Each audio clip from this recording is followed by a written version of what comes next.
My second tour in Thailand was probably the most important, where I was assigned to work with the provincial police, which is a 50,000-man national police force, in developing an effort to counter the growing insurgency and to gather intelligence on that insurgency. And the program there was to interview or interrogate everyone in the village over the age of, say, 12. And in the process, we found out that the Thai Communist Party was much larger, much more active, much more effective than had ever been reported before. My initial reports received glowing commendations from everyone.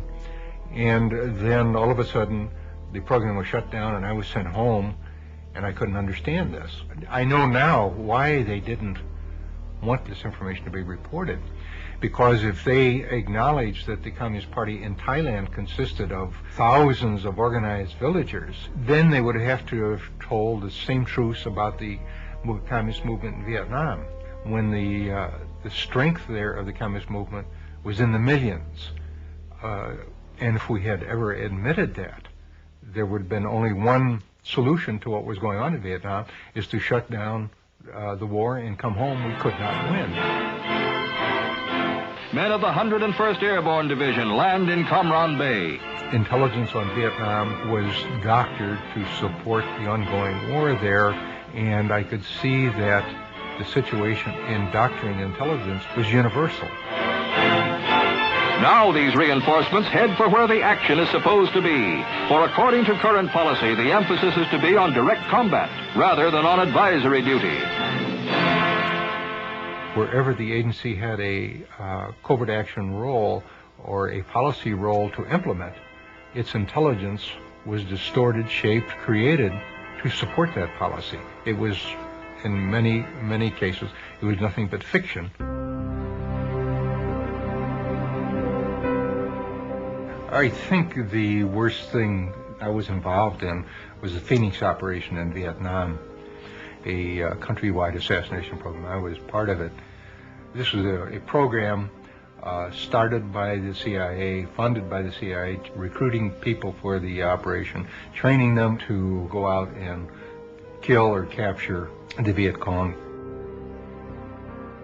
I came to realize later that we were shooting fish in a barrel, that most of the Vietnamese supported the other side, and we were the intruders, and the Vietnamese were fighting for their own liberation from foreign domination. I went out to Vietnam to help save Vietnam for democracy,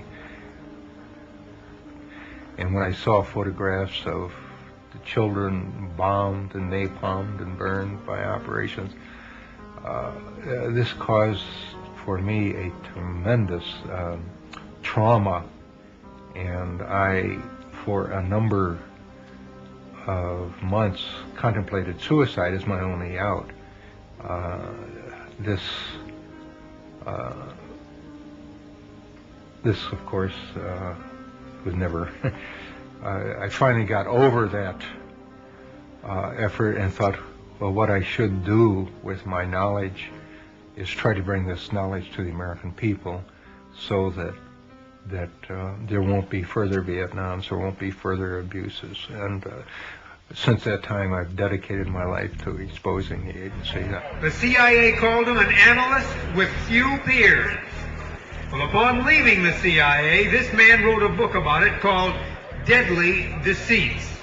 And now he has compiled a one-of-a-kind database resource on the subject called CIA Base. Please, a big welcome for Ralph McGehee. I feel that I am doing what I should be doing, and in that sense I'm happy. I am not happy in the sense that no amount of criticism of the agency, no amount of revelation of its dirty deeds, no amount of exposure of the weaknesses of the agency has weakened the CIA. But I do feel that at some point all of this is going to be impact on the awareness of the American people, and at that time there will be an attack on the CIA.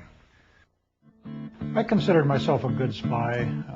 I would be given a name of a student or a professor or a teaching assistant, and I would try to develop a relationship with this person and try to get them to say to me statements concerning the U.S. involvement in Vietnam and Southeast Asia. I was to infiltrate student groups to get copies of propaganda, meeting times, protest posters, this kind of thing.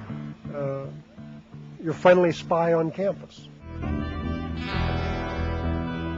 The excitement initially came when I was offered the job and told that I was very special, and that played to my patriotism, my ego, my manhood, the whole thing. It was 30 years ago, almost this month, that I was a senior on the Iowa State University campus, ready to get my aerospace engineering degree, and wondering what I was going to do in light of the nation's deepening involvement in the quagmire of Vietnam. There were anti-war demonstrations on college campuses and in cities from Los Angeles to Washington. Draft card burnings became common, and the chant of "Hell no, we won't go" was the theme of the protest generation. It was then that the CIA appeared on campus, and they began their largest illegal domestic operation in history, called Chaos. The FBI and Hoover thought U.S. college student demonstration against the Vietnam War was being manipulated and funded from abroad. President Johnson didn't believe it, so he actually authorized the CIA to start an illegal covert operation inside the country. And I became the eyes and ears of the CIA on the Iowa State University campus. Iowa State University. The opportunities are here. I initiated files on students of my own interest, even without the CIA's knowledge. There was this young lady who caught my eye on campus, and I tried to date her, and she refused. So I initiated a file on her, and that was personally for my own benefit. I did that for my senior year, and on graduation, I thought my responsibilities at the agency would end when I went to work for McDonnell Douglas in St. Louis. But it didn't work out that way, and eventually I was assigned to Canada.